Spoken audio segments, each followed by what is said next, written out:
car. I mean, if you drive that car, you get guys in Lamborghinis waving at you. The construction workers on the bakkie are waving at you. I mean, I'm actually quite an introverted person, but somehow in that car, become a bit more extroverted. It's quite strange.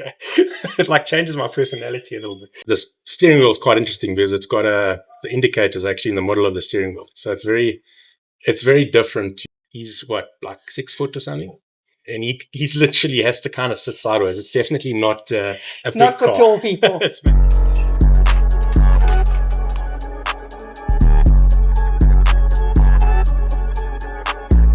Hi, so my name is Sharon. This is my husband, Karl. We are co-owners of the business Classic Rides, and we also have a few beautiful classic cars. The 1984 red SL 350, who we affectionately call Red, very original, we know. And then the beautiful 1958 Ponton 220S, which also has a very original name, and she's called Ponty.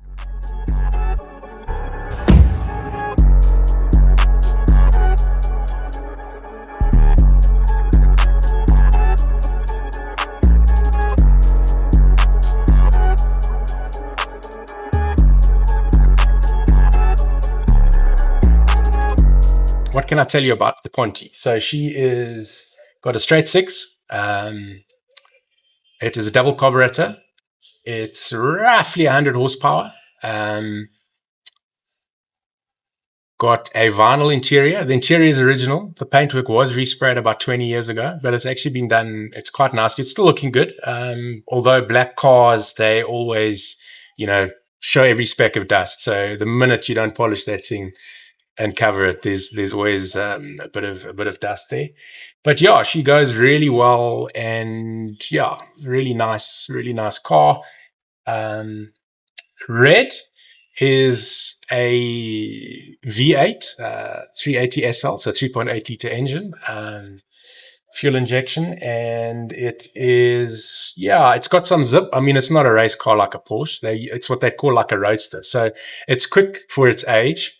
But obviously not like a Porsche or whatever, but good fun to drive. The exterior is original, in pretty good condition. The interior was redone in leather, so that's been refreshed. But dashboard, everything apart from the radio is original. And then the Ponton, I mean, the interior is original, so that hasn't been redone. It's very nice for a 67-year-old car. I mean, and the wood stuff inside the Ponton, I mean, it's like they knew how to make cars back in the day. It's like proper. I had a interesting one in the Ponton, in that she's very, very reliable. I mean, I've done something like 200 bookings in her, but like any old car, there are times when things go wrong. And this was, I forget the school. It might have been Pretoria Boys, or it was a big Afrikaans school, and they had it at the Voortrekker Monument. And there's like a big LARPer type of setup there. But you sit in this long queue going downhill, and then you go along the road, and then just before you actually get to the drop-off, it's this steep uphill. So it's been in the queue for, I don't know, probably an hour and a half. And the car was starting to it was getting a bit hot, and it was basically getting vapor lock. It was just too warm, and the petrol was vaporizing, and it was cutting out. So we literally broke down probably 50 meters, 100 meters before the drop-off. The funny thing about it was I had the head boy with me in the car. And what he did then was he just rounded up a bunch of the grade 11s, and they literally pushed us the last bit in. But it was quite a steep hill. I mean, it wasn't like... And it's not a light car. It was proper steep, and it's not a light car. And he was it was actually quite funny. But anyway, they pushed us in through the thing, and I mean, I felt terrible, but they actually loved it, and they were laughing, and they pushed me through, and then the car actually started after half an hour. It was just gotten too hot. But yeah, I mean, it was just so funny, that story, because it turned out to be something that they'd always remember, etc. It was very embarrassing for me, but it was very funny. And I think that's probably the best bad story in Ponty. Yeah, so I mean, on Ponty, I love the gears on the steering wheel. It always throws people off, and the odd time where I've let somebody, like a really good friend or whatever, try and have a go in it. It's just so funny because it's quite hard to drive it. It's quite different to the kind of stick shifts that you've got these days. The steering wheel is quite interesting because it's got the indicator's actually in the middle of the steering wheel, so it's very different to kind of the modern day cars, all in miles per hour. But yeah, I mean, it's for a car that's, what's it now, 67 years old. It's got some proper oomph on the highway. It uses its 100 horsepower quite well.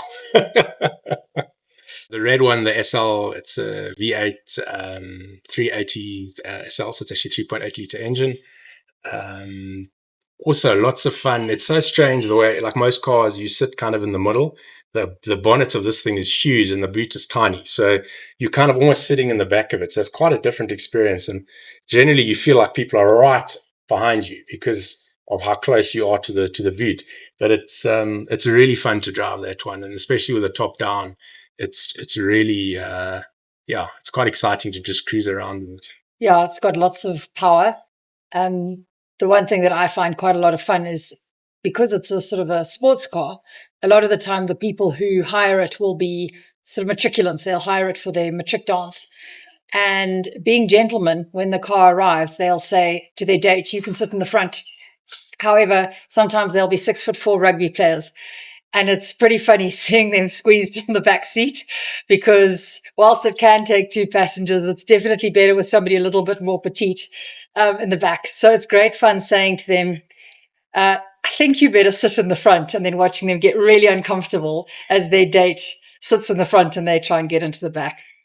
It's actually quite funny in that car because if the roof's on, I'm quite short. I mean, I think 174 and my head just about touches the roof. So I've got a friend who's driven for me a couple of times and he's like 6 foot or something. And he's literally has to kind of sit sideways. It's definitely not it's not for car. Tall people. It's really made for smaller frame people.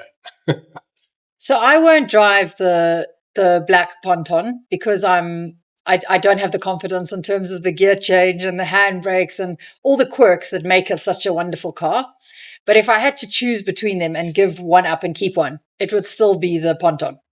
Yeah. The ponton's my favorite of all our cars. It's just exceptionally unique. It's just unique. Something special. And there's also the sentimental aspects around it because it's been in the family for like 20 years. My dad did a lot of work on it. I've done a bit of work on it. So it's just, I'd battle to sell that car. I mean, if you drive that car, you get guys in Lamborghinis waving at you. The construction workers on the bakkie are waving at you. I just like, if I'm having a bad day and I get in that car, I can't be grumpy because you're driving around, people are waving and shouting. It's just, it's exciting. I mean, I did a wedding in Soshanguve to Hammanskraal this weekend. And just driving into Soshanguve, there are people, everybody shouting, screaming, wanting to take pictures. I mean, the one taxi driver followed me all the way to the house to take a few pictures. So it's just that level of, it just makes you feel like, it's just fun, So I really enjoy that. So the red SL, apart from being fun to drive, it's very popular for photo shoots and video shoots. And there's been a couple of pretty interesting shoots that we've done along the way. Obviously, there's all the stories about people running late and asking, what can they do with the car and what they can't. And it's always fun to sort of say, no, you can't just stand on the back seat and, enjoy the car for what it is and that sort of thing. But it's also very popular with people who want to go on their own to matric dance, even with a partner. But it's got that extra special. And what I love is I think people see this old car and they sort of write it off a little bit on the road, but you put foot in that car and you go. And I just absolutely love it when the person catches up to you and they sort of didn't think the car could do that. So that's great fun. The other thing that's interesting is always trying to weigh up, do you bring in some of the new world or keep it old world? So a good example is in the ponton, we've got the original wooden radio, nice tuning FM radio. Whereas in the red one, the radio broke, and to try and find the original radio for that car would be quite a challenge. So we now have a modern Bluetooth radio, which doesn't quite match. However, we find that on a lot of bookings, especially the youngsters, they absolutely love the fact that they can play their own music. loudly in the car. Yeah. So it kind of both of them work. It's that originality versus, yeah. So especially the on the Mercedes, it's sort of really want to keep them as original as possible. They don't do road trips. Well, I mean, I drove right up from Cape Town. That was really cool. I think the Ponte, I enjoy the long trips on the highway. Like it was one out to Hartbeer Sport this weekend when I went to Shoshanguvi. I mean, that was a 200K round trip by the time I got back. And just cruising on the highway with people coming past you, especially sitting like 80 to 100, just cruising along. It's just, yeah, I just love it. I mean, I'm actually quite an introverted person, but somehow in that car, become a bit more extroverted. It's quite strange. It like changes my personality a little bit. So Classic Rides was started in 2016. The original owner of the business, his dad, actually had 3 beautiful classic Mustangs, like from the 60s.